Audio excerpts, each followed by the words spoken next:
Assalamualaikum warahmatullahi wabarakatuh. Nama saya Ahmad Taufik Rizkullah. Saya akan menjelaskan tentang pelajaran biologi tentang animalia. Pengertiannya adalah hewan atau animalia memiliki nama lain anima. Nama latin anima yang artinya jiwa.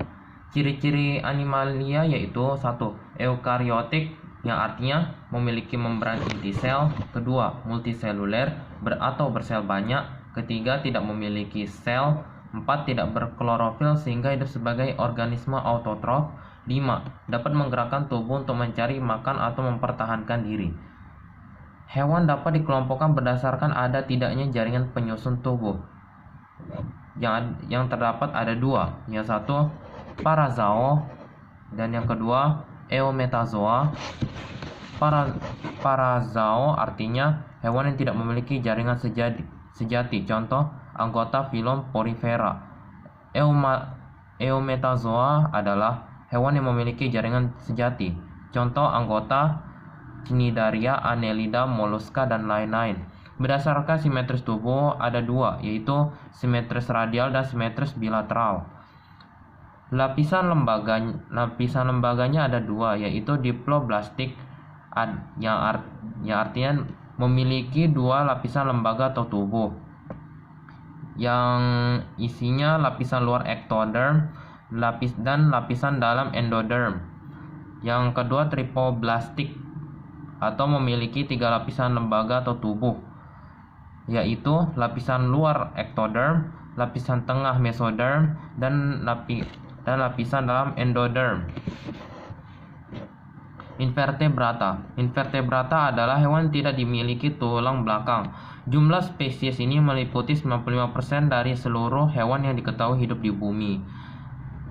Invertebrata yaitu Porifera, Cnidaria, Ctenophora, Platyhelminthes, Nematoda, Arthropoda, Annelida, Echinodermata, sama Mollusca.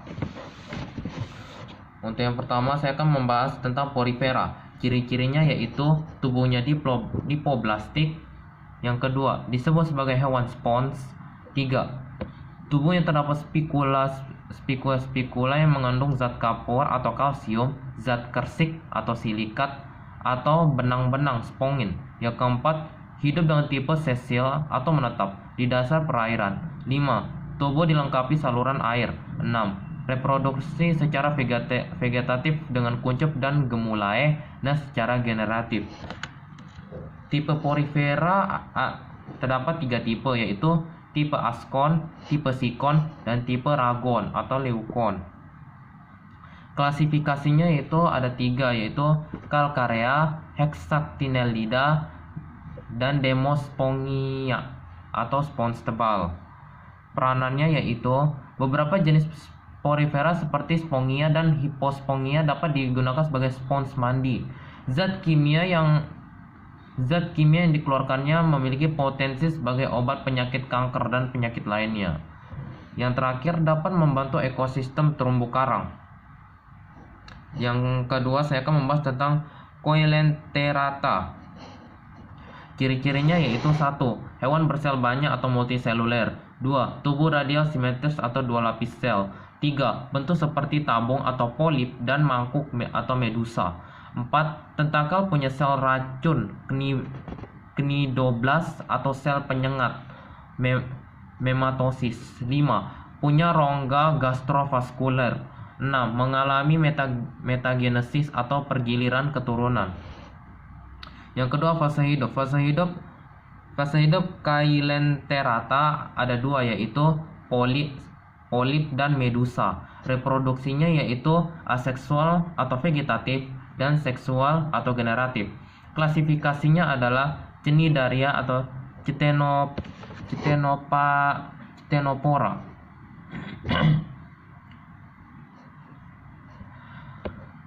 Klasifikasi Cnidaria yaitu 1. Hydrozoa. Ciri-cirinya tidak memiliki sel hematosista. Yang kedua, memiliki 2 macam alat indera, yaitu 1. Oceli sebagai reseptor cahaya, 2. Statotista sebagai alat penjaga keseimbangan.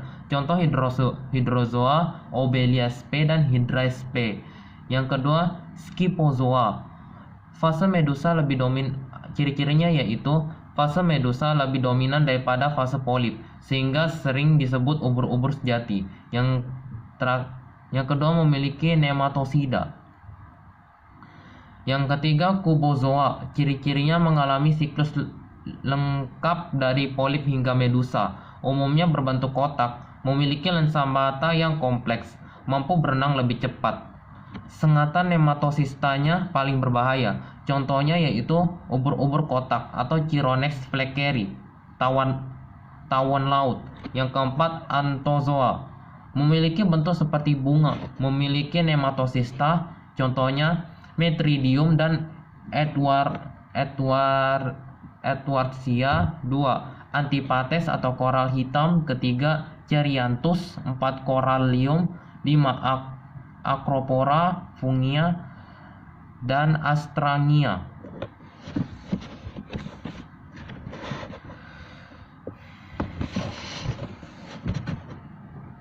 Peranannya yaitu beberapa ubur-ubur sebagai hiasan akuarium. Yang kedua, beberapa ubur-ubur dapat dikonsumsi. Yang ketiga, dari kelas Anthozoa bisa membentuk terumbu karang. Yang ketiga, saya akan membahas tentang Platyhelminthes. Ciri-cirinya yaitu lapisan tubuh tripoblastik. Yang kedua, ukuran tubuh mikroskopis hingga 20 meter.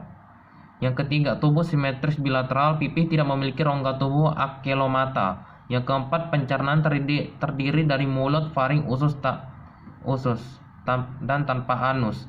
Klasifikasinya itu Turbellaria atau berambut getar, contohnya Planaria. Trematoda, cacing hisap, contohnya Fasciola hepatica atau cacing hati. Yang ketiga Cestoda atau cacing pita, contohnya Taenia saginota dan Taenia solium. Peranannya yaitu Platyhelminthes dari kelas Monogenea, Trematoda, dan Cestoda pada umumnya merugikan karena hidup parasit di dalam tubuh manusia, hewan ternak, burung, dan ikan. Yang kedua, beberapa Platyhelminthes merugikan. 1. Gyrodactylus solaris atau salmon fluke. Yang kedua, Schistosoma mansoni atau blood fluke. Yang ketiga, cacing pita Taenia saginata, Taenia solium, dan Dibatriocephalus. Yang keempat, saya akan membahas nematoda. Latar belakangnya itu, nematoda adalah cacing yang berbentuk bulat panjang atau seperti benang, merupakan hewan tripoblastik dan pseudocelomata atau berongga tubuh semu. Nematoda banyak hidup bebas di alam dan memilih daerah penyebaran yang luas. Nematoda dapat ditemukan di laut, air payau, air tawar, maupun tanah. Nematoda yang hidup bebas memakan sampah organik, kotoran hewan, bangkai, tanaman yang busuk, jamur, ganggang, dan hewan kecil lainnya. Ada pula hidup sebagai parasit pada manusia, hewan, atau tumbuhan. Dapat ditemukan di organ mata, usus, paru-paru, jantung, pembuluh limfa, dan pembuluh darah. Ciri-cirinya memiliki ukuran tubuh yang bervariasi dari kurang dari 1 mm hingga lebih dari 1 meter. Nematoda yang hidup di air tawar biasanya berukuran kurang dari 1 mm, sedangkan yang hidup di laut bisa mencapai 5 meter. Cacing betina lebih besar dari cacing jantan. Bentuk tubuhnya silindris dan tidak bersegmen. Daerah mulai tampak simetris radial dan semakin ke arah posterior membentuk ujung yang meruncing. Klasifikasinya ada 2, yaitu Adenoporea dan Serkenanthea. Serkenanthea contohnya Axaris lumbricoides, cacing atau cacing perut, Ankylostoma duodenale, cacing tambang, Oxyularis vermicularis, cacing kremi, Wecheria banerofti, cacing rambut, dan yang terakhir Onchocerca volvulus. Yang terakhir saya akan membahas tentang Annelida. Latar belakangnya, Annelida berasal dari kata annulus yang berarti cincin dan oidos yang berarti gelang. Annelida dapat hidup di berbagai tempat, baik di air tawar, air laut, atau daratan. Umumnya hidup bebas, meskipun ada juga yang bersifat parasit. Filum Annelida terdiri dari cacing berbuku-buku seperti cacing tanah. Perkembangan buku-buku badan ini memungkinkan adanya pembentukan fungsi yang berbeda dalam ruas badan atau segmentasi yang berbeda. Struktur tubuhnya yaitu Annelida adalah hewan tripoblastik yang sudah mempunyai rongga sejati sehingga disebut tripoblastik selomata. Annelida memiliki peredaran darah tertutup dengan pembuluh darah memanjang sepanjang tubuhnya serta bercabang-cabang di setiap segmen. Annelida mempunyai bentuk tubuh simetri bilateral dengan tubuh beruas-ruas dan dilapisi lapisan kutikula. Cacing ini terbagi sesuai dengan ruas-ruas tubuhnya dan satu sama lain dibatasi dengan sekat atau septum. Sistem saraf Annelida terdiri dari otak yang terhubung dengan serabut saraf ventral dengan sebuah ganglion di setiap segmen. Annelida memiliki sistem pencernaan yang lengkap termasuk faring, lambung, usus, dan kelenjar pencernaan. Klasifikasinya ada 3, yaitu 1. Polychoeta atau rambut banyak. Contohnya Nereis arenicola, cacing wao, cacing palolo. Yang kedua, Oligochaeta atau rambut sedikit, Lumbriscus terrestris atau cacing tanah, Tubifax atau cacing darah. Yang terakhir, Hirudinae, contohnya Hiruda medicinalis atau lintah, Haemodipsa zeylanica atau pacet.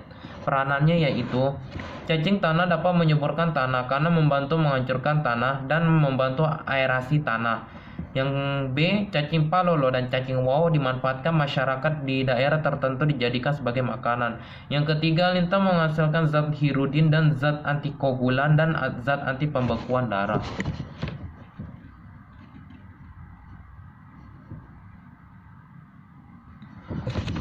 Kira-kira penjelasan saya tentang animalia segitu saja. Jika ada kesalahan mohon maaf. Saya akhiri. Wassalamualaikum warahmatullahi wabarakatuh.